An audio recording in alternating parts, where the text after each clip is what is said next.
Carlton Réunion et la ville de Saint-Joseph vous présentent C'est Saint-Jo.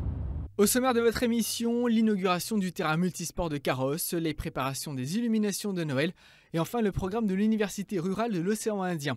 C'est maintenant, c'est Saint-Jo.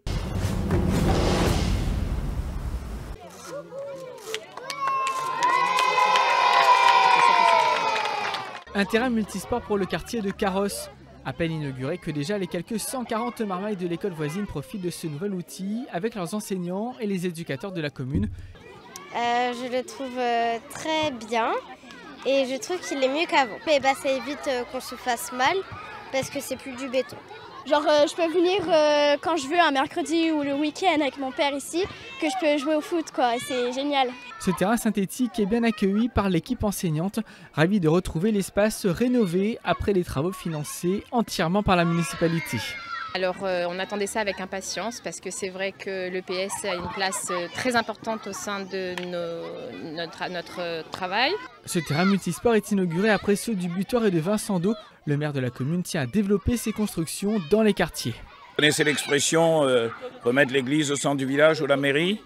Ben là, ce qu'on fait, c'est qu'on remet les aires sportives et les aires ludiques au centre des quartiers. Je pense que c'est important.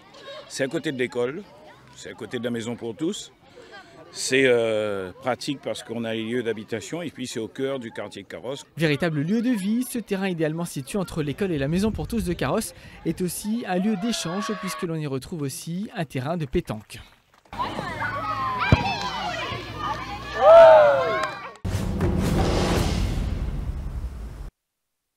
L'anticipation, c'est le maître mot au service éclairage public. À peine les décos de Noël déposés, on travaille sur la prochaine année.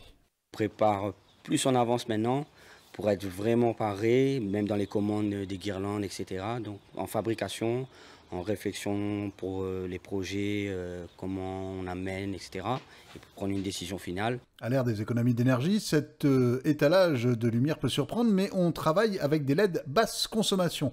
D'autre part, les décos sont réutilisés, réemployés, recyclés, pour toujours plus d'économies. Un travail en interne, la parfaite illustration du « par nous-mêmes, pour nous-mêmes ». Ça sort de notre imagination, c'est nous qui dessinons, c'est nous qui fabriquons, c'est nous qui faisons tout de A à Z. L'équipe ne nous a pas tout montré, conservant ainsi une part de surprise, la fameuse magie de Noël.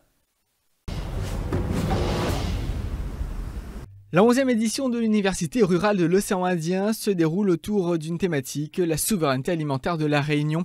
C'est une ambition toujours d'actualité qui vise à produire plus et mieux pour manger local et réduire notre dépendance aux importations. À la Réunion, on est à peu près à 50% de nos besoins, actuellement satisfaction de besoins aujourd'hui, sur les viandes notamment, et sur les fruits et légumes à 70% sur les produits frais. Cette université rurale reçoit cette année des délégations venues de plusieurs territoires de l'Océan Indien. Il ne s'agit pas de perdre nos traditions ni de copier d'être modèle, mais bel et bien de trouver un équilibre entre tradition et modernité. C'est le moment pour nous de dire comment on fait en sorte qu'on se modernise et qu'on garde justement certaines habitudes qui ont fait la Réunion d'hier et qui nous permettent de nous différencier à d'autres. Parce que ça va nous servir dans le tourisme, etc. demain. Durant 2 journées, ces différents groupes travailleront dans des ateliers thématiques, mais seront aussi sur le terrain à la rencontre d'agriculteurs et de la population afin de réfléchir à la Réunion de demain.